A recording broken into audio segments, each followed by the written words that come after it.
বিধাতা কি আগেই লিখে দেন আমাদের ভাগ্য, নাকি আমাদের বুদ্ধিই জীবনের পথ তৈরি করে দেয়? এই প্রাচীন প্রশ্ন নিয়ে একদিন আলোচনা চলছিল এক বট গাছের ডালে। সেখানে প্রতিদিনের মতো বসেছিলেন দুই বন্ধু, জ্ঞানী বুড়ো কবুতর এবং কৌতূহলী ময়না পাখি। তারা দুজনেই কাছাকাছি এক প্রাচীন মন্দিরের পবিত্র পরিবেশের ভক্ত ছিলেন এবং পূর্ণ শ্রদ্ধার সাথে দিন কাটাতেন। কথাবার্তা বলার এক ফাঁকে ময়না পাখি বুড়ো কবুতরকে জিজ্ঞাসা করল, হে মিত্র, আপনি তো বহু দেখেছেন, বলুন তো, জীবনের পথে ভাগ্য বেশি শক্তিশালী না বুদ্ধি? বুড়ো কবুতর মৃদু হেসে বলল, ময়না, তোমার প্রশ্নটি চিরন্তন ও গভীর এবং চিন্তা করার যোগ্য। এর উত্তর তুমি একটি গল্পের মাধ্যমে পাবে। তুমি শান্ত হয়ে বসো, আমি তোমাকে সেই অলৌকিক কাহিনী শোনাচ্ছি। ময়না বলল, ঠিক আছে, এবং শান্ত হয়ে বসে গেল। সে তার দুটি কান বুড়ো কবুতরের প্রতিটি কথার ওপর লাগিয়ে খুব মনোযোগ দিয়ে এই গল্পটি শুনতে লাগল। ভাগ্য এবং বুদ্ধির বাজি। দেবলোক সভা। বুড়ো কবুতর গল্প শুরু করে বলল, বন্ধু, প্রাচীনকালের কথা, একবার দেবলোক সভায় ব্রহ্মাজির দরবার বসেছিল। সকল দেবতারা দরবারে বসেছিলেন, ভাগ্য এবং বুদ্ধিও সেখানেই ছিল। ব্রহ্মাজির দরবারে বসে কথা বলতে বলতে ভাগ্য আর বুদ্ধির মধ্যে বাদানুবাদ শুরু হয়ে গেল। যখন এই তর্ক বেশ বেড়ে গেল, তখন ভাগ্য বলল, যে কাজ আমি করি তাই বুদ্ধি করতে পারে না। বুদ্ধি বলল, মূর্খ হয়েও না, যখন আমি কারো সঙ্গ ছেড়ে দিই তখন সেই মানুষটি পাগল হয়ে যায়, মৃত্যুপ্রাপ্ত হয়। তুমি তাকে যতই সঙ্গ দাও না কেন, সে আমাকে ছাড়া কিছুই করতে পারে না। ভাগ্য বলল, আরে মূর্খ বুদ্ধি, তুমি জানো না যে যার সঙ্গ আমি ছেড়ে দিই তখন তুমি তার সাথে যতই থাকো না কেন, তার ভালো কিভাবে হতে পারে? আমি অর্থাৎ তার ভাগ্যই তার সাথে না থাকলে কি সে কখনো ভাগ্যবান বা ধনবান হতে পারবে? না, এমনটা কখনো হতে পারে না। ব্রহ্মাদেব দুজনকে এভাবে তর্ক করতে দেখলেন এবং মনে মনে ভাবলেন, এদের ফয়সালা তো আমাকেই করতে হবে। ব্রহ্মাদেব বুদ্ধি ও ভাগ্যকে জিজ্ঞাসা করলেন, তোমরা দুজন ঝগড়া করছো কেন? ভাগ্য বলতে লাগল, ব্রহ্মাদেব, আমি যে মানুষের সঙ্গ ছেড়ে দিই সেই মানুষটি কি করতে পারে? সে তো তার সারা জীবন দারিদ্র্য এবং দুর্দশায় কাটায়। এই কথা শোনা মাত্রই বুদ্ধি বলে উঠল, না ব্রহ্মাদেব, ভাগ্য মিথ্যা বলছে। যখন আমি কারোর সঙ্গ ছেড়ে দিই তখন ভাগ্য সেই মানুষটির যতই সঙ্গ দিক না কেন, সে কিছুই করতে পারে না। বুদ্ধিহীন মানুষ তো মৃতের সমান হয়। ভগবান ব্রহ্মা দুজনের কথা মনোযোগ দিয়ে শুনলেন এবং বললেন, এভাবে জানা যাবে না, তোমরা পরীক্ষা করো। ভাগ্যদেব, আপনি আপনার ভাগ্যের পরীক্ষা করুন, এবং বুদ্ধিদেব, আপনি আপনার বুদ্ধির। এর প্রয়োগ করে বলুন যে তোমাদের দুজনের মধ্যে কে বড় এবং শ্রেষ্ঠ। ভাগ্যদেব বললেন, ব্রহ্মাদেব, আপনার যেমন আদেশ হবে আমি সেটাই পালন করব। ব্রহ্মাদেব বললেন, আপনারা মর্ত্যলোককে মনোযোগ দিয়ে দেখুন।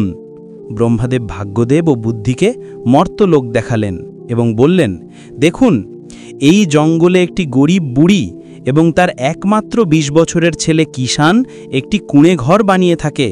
তারা খুব গরিব। এখন তোমরা দুজন এদের উপর তোমাদের ভাগ্য ও বুদ্ধির শক্তি প্রয়োগ করো।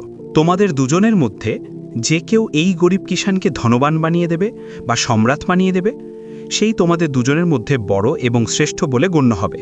ভাগ্যদেব বললেন, পরমপিতা, এটা তো ছোট একটি ব্যাপার। ভাগ্যকে থামিয়ে বুদ্ধি বলল, এটা ছোট একটি ব্যাপার কিভাবে হতে পারে? যতক্ষণ না আমি তার সঙ্গ দিচ্ছি ততক্ষণ তুমি তাকে কখনো রাজা বানাতে পারবে না, সম্রাট বানাতে পারবে না। ভাগ্য বলল, ঠিক আছে, আমরা দুজনেই এই কিষানের ওপরেই নিজেদের শক্তি ব্যবহার করি। এতে আমাদের সমস্যার ফয়সালা হয়ে যাবে। যেই জিতবে সেই শ্রেষ্ঠ বলে গণ্য হবে।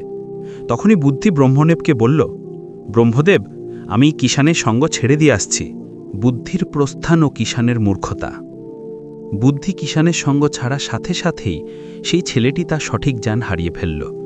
সে এক গুণহীন, পাগল এবং মূর্খ হয়ে গেল। এবার ভাগ্য নিজের কাজ শুরু করল। সে দেখল যে কিষান ও তার মায়ের কাছে কেবল 3টি ছাগল বাঁধা আছে এবং একটি খড়কুটো দিয়ে তৈরি কুঁড়ে ঘর আছে। ভাগ্য ভাবতে লাগল, আমি তোকে সম্রাট বানানোর সংকল্প নিয়েছি, ভাগ্য পাশা উল্টালো। যে রাস্তা দিয়ে সেই কিষান ছাগল চড়াতে যাচ্ছিল, সেই রাস্তাতেই ভাগ্য একটি সুন্দর সোনার জুতো জোড়া রেখে দিল। ছেলেটির মনোযোগ সেই জুতোর দিকে গেল, কিন্তু সে চিনতে পারল না যে এগুলো সোনার জুতো। তার তো শুধু পায়ে পরার জন্য জুতো দরকার ছিল।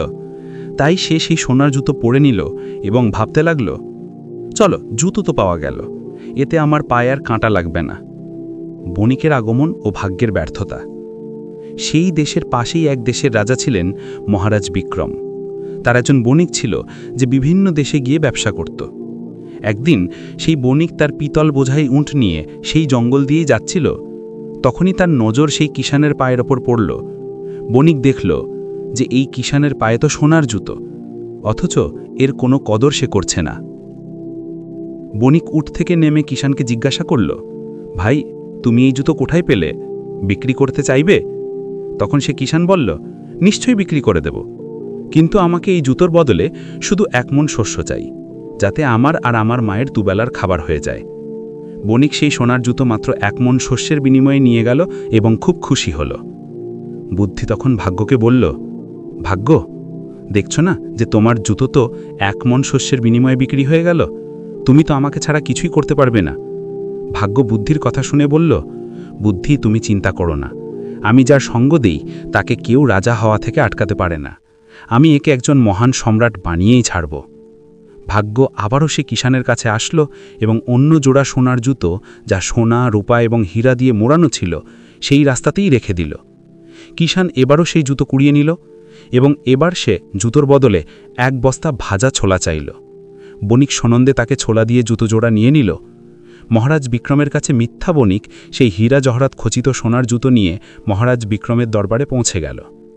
রাজা জুতো দেখে খুশি হয়ে বণিককে 15,000 স্বর্ণমুদ্রা পুরস্কার দিলেন। রাজা চন্দ্রসেন জিজ্ঞাসা করলেন, বণিক, তুমি এই জুতো কোথা থেকে আনো? তোমাকে এই জুতো কে দেয়? বণিক তখন মিথ্যা বলল, মহারাজ, দক্ষিণের দেশে এক সম্রাট আছেন, তিনি আমার পিতলের ব্যবসা দেখে খুশি হয়ে এমন জুতো পুরস্কার হিসেবে দেন। এই শুনে মহারাজ বিক্রম বললেন, বণিক, সেই রাজার কি কোনো ছেলে আছে? বণিক আবারও মিথ্যা বলল, না মহারাজ, এখনও তো সেই সম্রাট নিজেই অবিবাহিত, তার বিবাহ হয়নি। এই শুনে মহারাজ বিক্রম বললেন, ঠিক আছে বণিক, আমাদের মেয়ে রাজকুমারী মৃণালিনী খুব সুন্দরী। তুমি সেই সম্রাটের কাছে গিয়ে দেখা করো এবং তাকে জিজ্ঞেস করো যে আমরা আমাদের মেয়ের বিবাহ তার সাথে দিতে চাই, তিনি কি রাজি? এবার বণিক ভাবল, আমি তো ফেসে গেলাম, আমি তো এই জুতো কোনো রাজার কাছ থেকে আনি না, বরং এক কিষানের কাছ থেকে নিয়ে আসি। আমি তো নিজের বলা মিথ্যার জালে ফেসে গেছি। মহারাজ বিক্রম আদেশ দিলেন, বণিক, সে রাজার কাছে যাও এবং যে কোনোভাবে তাকে প্রস্তুত করে আনো যে তিনি আমাদের মেয়ের সাথে বিবাহ করবেন। কিষান হলো সম্রাট। বণিক তখন চিন্তায় পড়ে গেল এবং দ্রুত কিষানে কুড়েঘরের কাছে ফিরে এলো। কথা বলতে বলতে কিষান পিতলের বস্তার উপর বসে পড়ল। যেই সে বসল, অমনি সব পিতল সোনাতে বদলে গেল। এটা দেখে বণিকের বিশ্বাস হয়ে গেল যে এই ব্যক্তি হয় কোনো জাদুকর অথবা ঈশ্বরের কোনো খুব বড় ভক্ত। বণিক ভাবল, আমার কাছে ধনের অভাব নেই, আমি এমন করি যে এই কিষানকে রাজা বানিয়ে দেই, সম্রাট ঘোষণা করে দেই। আমি এর জন্য এখানে জঙ্গলে খুব বড় একটি কেল্লা বানিয়ে দেই। বণিক কেল্লার ভিত্তি স্থাপন করালো এবং নির্মাণ কাজ শুরু করালো। শীঘ্রই সে একটি খুব বড়, সুন্দর এবং চমৎকার মহল কিষানের জন্য তৈরি করে দিল। সে আশেপাশে সকল জমিদারদের কাছ থেকে জমি কিনে নিল এবং কিষানের জন্য একটি সেনাও তৈরি করা শুরু করে দিল। কিন্তু সেই বুদ্ধিহীন কিষান এইসবে খুশি হলো না।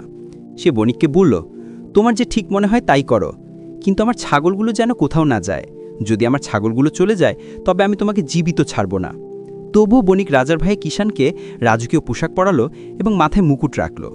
6 মাস পর বণিক মহারাজ বিক্রমের কাছে গিয়ে বলল, মহারাজ, এবার আপনি আপনার নাপিত এবং পণ্ডিতকে পাঠিয়ে দিন, আমি আমার সম্রাটকে রাজি করিয়েছি। মহারাজ বিক্রম তার নাপিত এবং ব্রাহ্মণকে বণিকের সাথে কিষানের মহলে পাঠিয়ে দিলেন। কিষান ভয়ে ভয়ে বণিকের কথা মানতে বাধ্য হল। নাপিত এবং ব্রাহ্মণ তার বাগদান করালেন এবং রাজকুমারী মৃণালিনীর সাথে বিবাহের দিন ঠিক করে ফিরে গেলেন। বিবাহের দিন বণিক কিষানকে খুব সাজালো, বর বানালো এবং একটি সুন্দর রথে বসিয়ে তার বরযাত্রী নিয়ে চলল।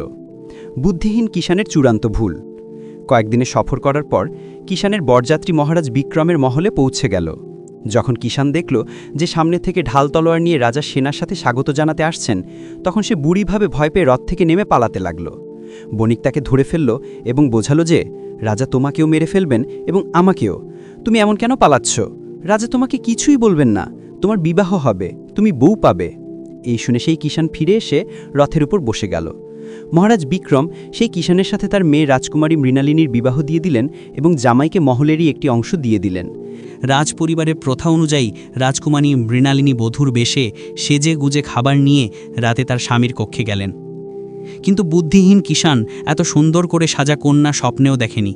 সে ভয় পেয়ে গেল।